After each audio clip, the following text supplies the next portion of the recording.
Most bankers aren't ready to help you until after their third cup of coffee. But with Central National Bank's after-hours service, you don't have to wait for the bank lobby to open to get help. You can contact us from 6 to 8:30 in the morning or from 5 to 10 in the evening, and we'll connect you to a real, live, local person who can answer questions and fix problems 7 days a week. Bank different. Bank Central. Central National Bank. Member FDIC.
Hey y'all, I'm April. And I'm Caroline. And this is your Bloody Happy Hour.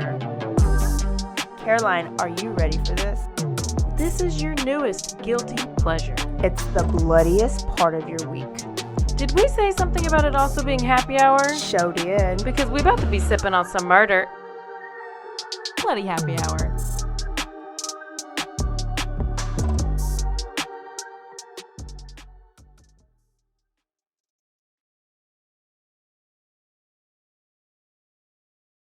Hey y'all, this is April. And this is Caroline. Bloody happy hour time.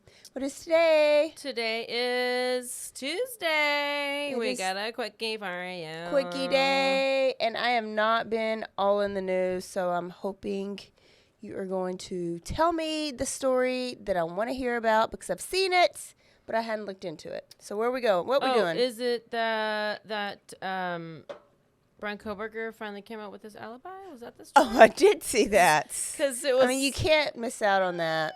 When it comes April, up, he was out looking at the stars. he was grounding. He was stargazing. Stargazing Okay. and grounding, it's a real thing. I just found out. I don't even know what's grounding. Grounding is a real thing. It's research based. You take your shoes off and you plant your feet in the ground, and all your negative energy goes into the ground, and you get all the positive energy from the earth. It's research based. Wow. So if you do that while looking at the sun and the stars, no way you'll ever commit murder. No. Yeah. No. So I mean, case over. I mean, why is there even a trial? Why is there even a trial? Why? How was he Maybe even that's why a they suspect? He was clearly busy. Wow. So, I don't know if that's the story you wanted to hear, but that's what I needed everybody to hear. But we're going to Oklahoma because we got a situation out there with those people in Oklahoma. We got a little cult. What? Are these moms? The moms aren't in the cult. The killers. Oh, hell, come on. So, and the moms, it was, one of them was the mom of the kids. The other one was just like a friend. supervisor. She just went along with her as her, like... CPS supervisor? Something like that. Yeah. So if you have supervised visits. Okay. Yeah. So she was just completely, like... Innocent. Just, yeah. Mm-hmm. Let's, come on, start from the beginning. Okay, so a 2-week search for these 2 missing Kansas women came to a fatal end whenever Oklahoma authorities confirmed that both of them were dead. And they announced the arrests of 4 people who allegedly belonged to an anti-government group who called themselves God's Misfits. Oh, goodness. So Veronica Butler, 27, and Jillian Kennedy, 39. Those were the 2 moms. We'll just call them the 2 moms. They are both moms. They disappeared on March 30th while driving to pick up Butler's 2 children for a birthday party. OSBI, confirmed it was their bodies that they found. Okay, so the 4 suspects, and we went... They were missing for a week? They were missing for a while. They're missing for... I think, well, to the public they were. I think the police... Probably found them earlier. Had to wait. There was a burner phone involved. There was tracking, and they tracked it, and we'll get into that. So 4 suspects are charged. And, like, wow, that took a turn. Like, we didn't see this coming. And we have... Tiffany Adams with 1 F and 1 Y. Tiffany. Okay. That it's different. She is grandma. Okay. And she But grandma of who? Of the kids. So the kids that they're going to pick up. Yes. Okay. Her son and mom, her son married the one of the victims. Vanessa. Yeah. But the son was like in jail for something, and then he was like in rehab. So he was nowhere around at the time. So for some reason, grandma had the kids, and mom was trying to get custody back, and there was this whole thing. So the kid's safer on this cult than with the mama? Why does the mom have to have supervision? There was this... these poor kids. There was going to be a hearing where mom was about to get custody, like on the April 17th or something. And so grandma had to do the business. She had to take care of the business. So we have Tiffany Adams, 54, her boyfriend, Tad Cullum, 43, Cole Twombly, 50, and Cora Twombly. Now, you gotta see these people. I saw them. I mean, they're beautiful. They are gorgeous. Yeah. I don't know. I would be in the cult. I would join it for sure because they're like a good-looking crew. So they're all charged with 2 counts of first-degree murder, kidnapping, and conspiracy to commit murder. Now, this was kind of confusing because the judge entered all not guilty pleas for all of them, but then according to a motion to deny, well, they obviously they're like they don't need to be bailed out. They need to be denied bail. But it said that grandma provided a recorded statement to law enforcement indicating that her responsibility for the death of the deceased. So she admitted that she did it. Okay. So I don't understand why the judge enters non-guilty pleas for them. So they're about to go within some type of insanity. Okay, good. The judge also said that all 4 of them have resources sufficient to organize and execute this complex murder. Therefore, they also have resources to flee if given the opportunity. So they were not given any bail. So they're in jail. And now a word from our sponsors.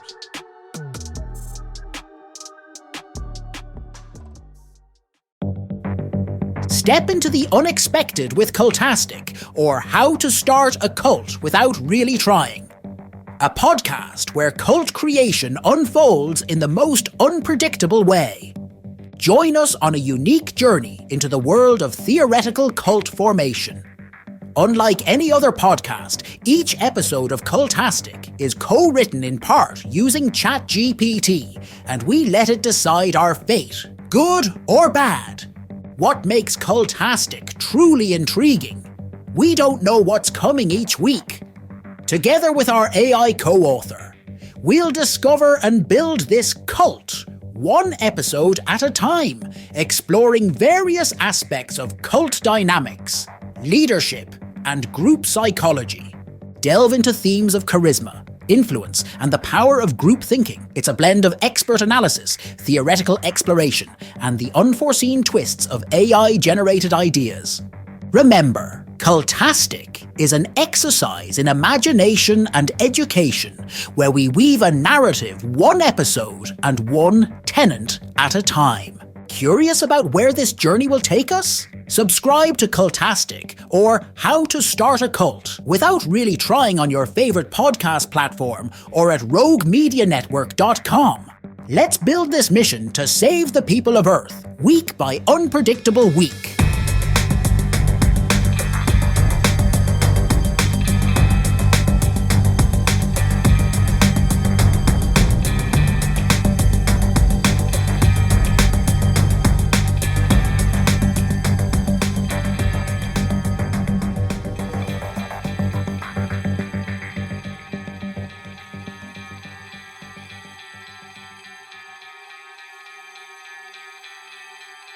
Hey, I'm Blair. And I'm Brittany. And we're the host of By the Cover Podcast.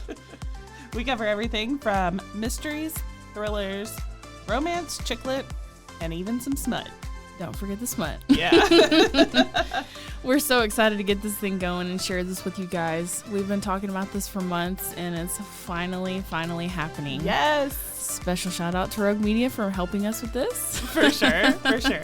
You can find us on Instagram at bythecover_podcast. You can also find us on Facebook and TikTok, so don't forget to give us a follow on those two also.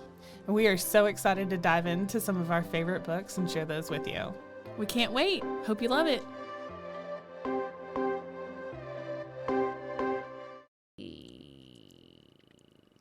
Yeah, Tiffany, Grandma, bitter custody battle was happening, and on April 13th, Saturday, April 13th, Oklahoma authorities arrested all of these lovely people. There was one of the witnesses said that they were, I already told you, they're part of this anti-government group, religious affiliation, and they had held regular meetings at the home of the Twombleys and another couple. So they were like, and even the property that she lived on was like huge. And How do they always get all this land? I don't know, but I think they were obviously like cooking meth because they did not have teeth and they looked great. So they said that court records said that blood was according to court records, blood was left on the road and Butler's glasses were found near a broken hammer. A magazine for a pistol was inside of one of the victims' purses, but they didn't really say if they found any firearms. So they're real tight-lipped about stuff. So what has come out that we have heard, evidence suggests that the killings were planned and that Grandma had a prepaid burner phone. She had multiple cell phones and 5 stun guns. Damn. And there were searches on her phone, and they were taser pain level. She searched for gun shops. She searched prepaid cellular phones and how to get someone out of their house. So that was an interesting search. Apparently this group had tried to kill her before. Mm-hmm. What? By attempting to lure her out of her home in Kansas. Oh, so that's why she's Googling how to get someone out of their home. So dumb. So, yes, and then it says authorities believe that Grandma Tiffany, allegedly killed Butler because she was she had a possibility to be granted unsupervised visits with her children during a hearing that was scheduled April 17th.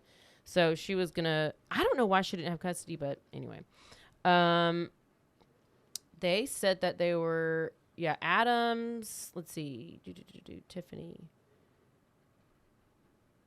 and her son, and was only allowed supervised visits with the children on Saturday. So it was a whole big old mess. Kelly, the person who was the other one, who was not the mom, who was the supervisor, pastor's wife, mother of 4. Wow. At First Christian Church in Kansas. Yep, in Kansas.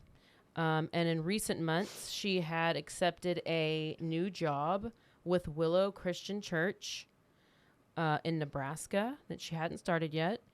That's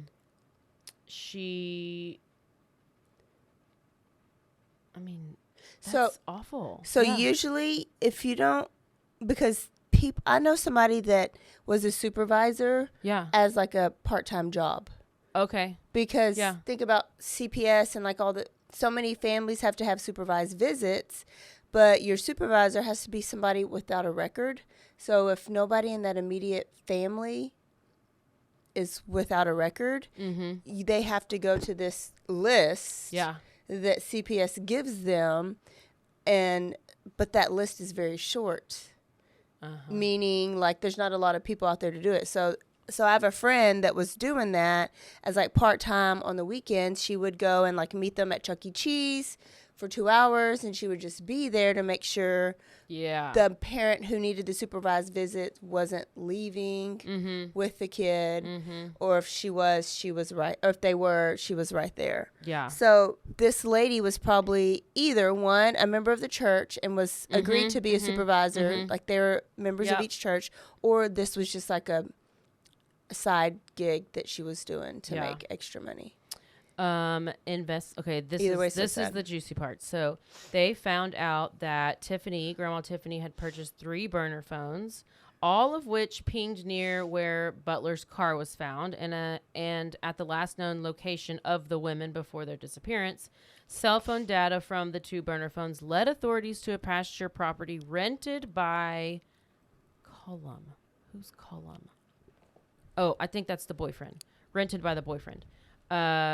And where a hole had been dug and then filled back in. So the disturbed dirt was excavated. And 2 bodies later identified as Butler and Kelly were discovered. And this was about 8.5 miles from where the abandoned car was. The state of the bodies indicated they died as a result of foul play. There was a stun gun that was found nearby. As far as I know, we don't have exactly what their conditions of their body. What it sounds like, if there's a hammer and a stun gun, it's not good. And they had to wait this long to actually identify. And they put them in this, and they're like, man, they just brutally murdered these people just to keep the kids. Yeah. She wanted her son to have his kid when he got out of jail.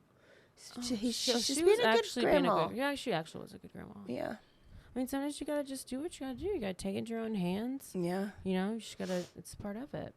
So. I see that the actual leader of the God's Misfits group, they call him Squirrel, said that they are detaching themselves from these 4 people.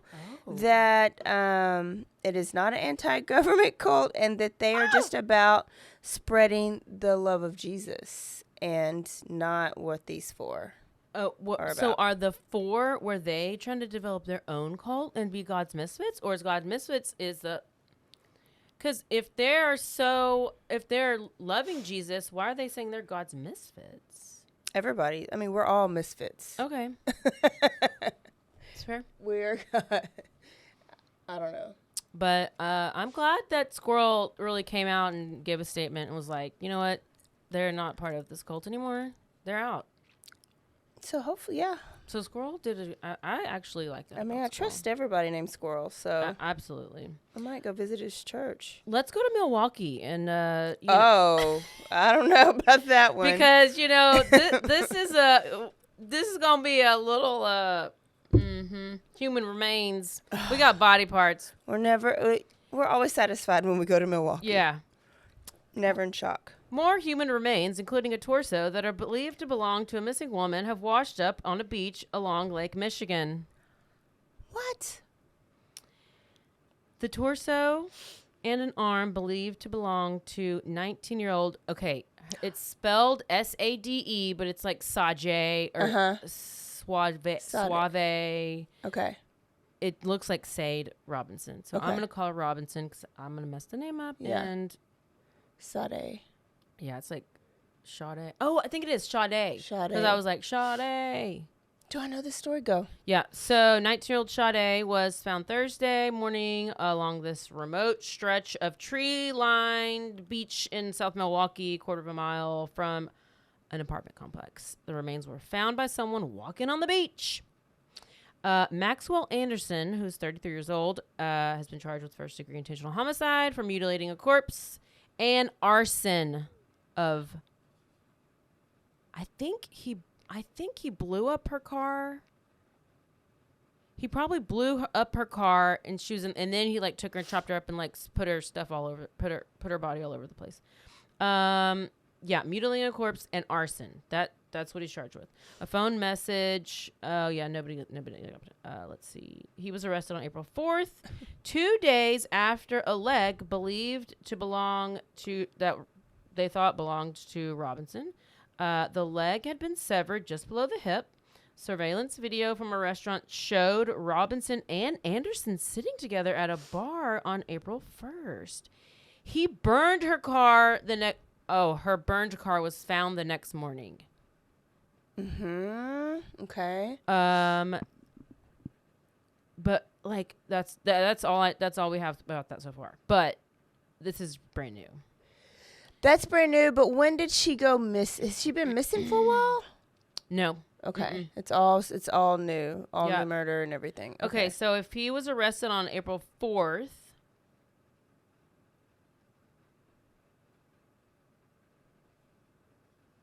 it's not that, I mean, yeah, it just happened. It was Okay. long ago. There was another story that was similar that basically legs kept washing up, like a arm will wash up and a leg will wash up, but they're like, we don't know that it's murder because you can live without your arm. You can live without your leg. But then like the rest of her had to wash up before they had to charge him with murder. Oh, But I don't think this is it. No. Yeah. Torso, arm. Oh, she went on a date with this guy. Yep. But I don't know why he had to go chop her up. Like, oh, and then later they found a foot. Oh, all over the place. I mean, he was real mad. She did not compliment him well, I guess. She did not, she was not about him. So we don't know why. It was just an innocent date. Yeah. April 1st. Oh, it was April Fool. Oh, no. They ate seafood. Maybe there was something bad in the seafood. I mean, I would probably go on a date with that guy. Ooh. Yeah, I would say I would not have swiped on that. Maybe he actually looks like Jax from Sons of Anarchy when he's all okay. I can see. I can see it. that's the vibe I get from him. Yeah. So we will circle back to that one. Those are the two big ones. And then, do you know Trevor Bauer, the baseball player? He was. I don't know anything about him until this. So this girl came out a couple of weeks, well, whenever it was. She came out and accused him of sexual assault, and she had the video. She videoed herself and just was saying that she was horribly beaten up, but she had obviously no bruises, she had nothing. So basically, it's like a Me Too fraud. This guy was a baseball player. He was a pitcher. Trevor Bauer. He won the Cy Young. He was a Cy Young winner. I guess that is a really big deal in baseball. Okay. It's if you're a pitcher, it's the highest accolade a pitcher can get. Okay. He's a multi-millionaire pitcher. So women were trying to come after the money. You know how they be doing. And we have Lindsay Hill, who straight up lied about him, and then another girl lied about him, but she is actually facing charges and has been indicted because she claimed fraud. She was trying to extort him, and she's charged with fraud and extortion. Good. But the Lindsay Hill, okay, this is where I got to play this little interview because it was real good, and y'all have to hear it because I had to hear it. And let me. Former Dodgers pitcher Trevor Bauer is speaking out after settling a lawsuit with a woman who accused him of sexual assault. Bauer released this video today claiming that he has evidence his accuser set him up and was trying to take his money. Trevor says everything was complete. And also, let me interject. He was like suspended from baseball for these. Oh. Yes, for these claims. His life. And so he's like can't play. He's now playing baseball for some Canada league. Oh man. So like, just from these stupid ass claims that were all fake. So that was the first one. This is now Lindsey Hill.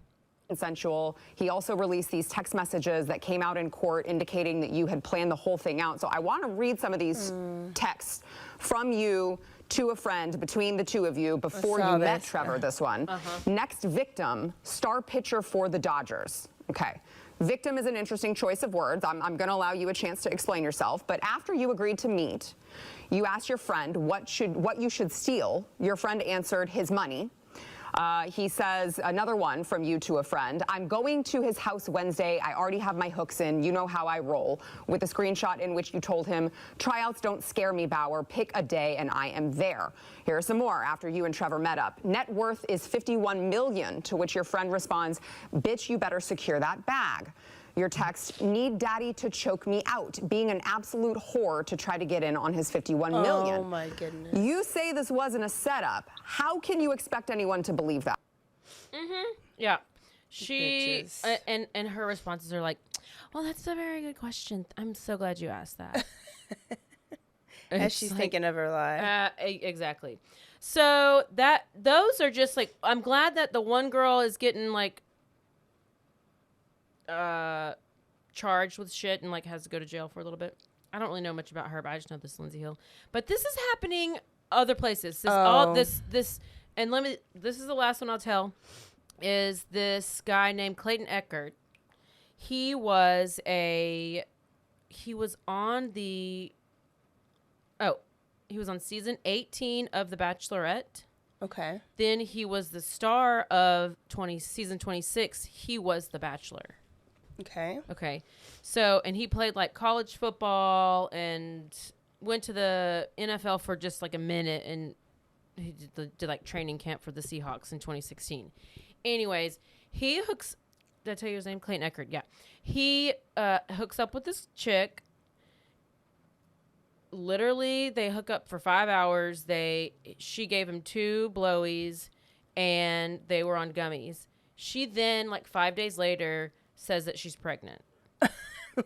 Because I didn't know you get pregnant from the blowjob. But then apparently they were naked grinding. Okay. They were dry grinding. So maybe there was some like crusted that slipped up in there. This bitch went and he had to get a restraining order against her because she kept like harassing him over and over. She shows up on the Zoom hearing rubbing her pregnant belly. No way. Yes. She was pregnant before. Chugging a monster. Oh. And this has gone on. I don't even know how long it's been going on, but like it's beyond. But what hearing for what? A restraining order hearing. Oh, okay. But okay. And so I mean, and she's had like probably I think 11 different attorneys. And like they keep, cause and she's like a nepo baby. She like her parents have like all this money, but it's just another fault. Like clearly she was never pregnant, cause then she said she was pregnant with twins. She's gonna have them on February 14th. Gosh. But she never could like. None of the doctors have ever heard of her. They've tried to get, like, she sent these ultrasounds, and then they're like, okay, that's actually, we did a reverse Google, and it's, like, the exact same ultrasound that you could find online. Oh, my goodness. Like, she is batshit, and beyond, it goes beyond that. Like, this is, like, the TLDR, like, super condensed version, but if you want to look into that, her name is Laura Owens, I think. Laura Owens. But Clayton Eckert, crazy bitches. Laura Owens, y'all with y'all sons out there, y'all better. I hate it. I know. Just I didn't know that you could even be accused of sex assault, whatever, or like that you got some girl pregnant when you didn't have sex with her. Yeah. Huh. Shocked. I can't even. Dismayed. Disapproved. I think that's all. Yep. Okay. Good stuff. Good stuff. Good stuff. So there you go. I'm You're speechless welcome. about the I know. girl. So, yeah. I can't even. Mm-hmm. I know. Can't even. Okay. Good stuff. We'll see y'all Thursday. We are going to Germany. Oh my God, I love Germany. Germany. Not really. And we are taking it I'm back. German, so I should. Yeah. Okay, good. We're taking it back. Way back.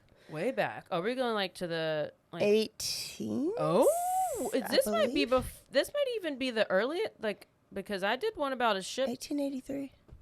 I did a cannibal ship. Yeah.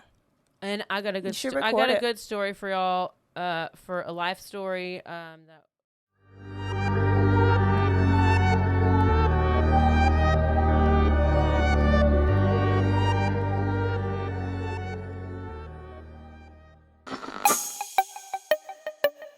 This has been a Rogue Media podcast.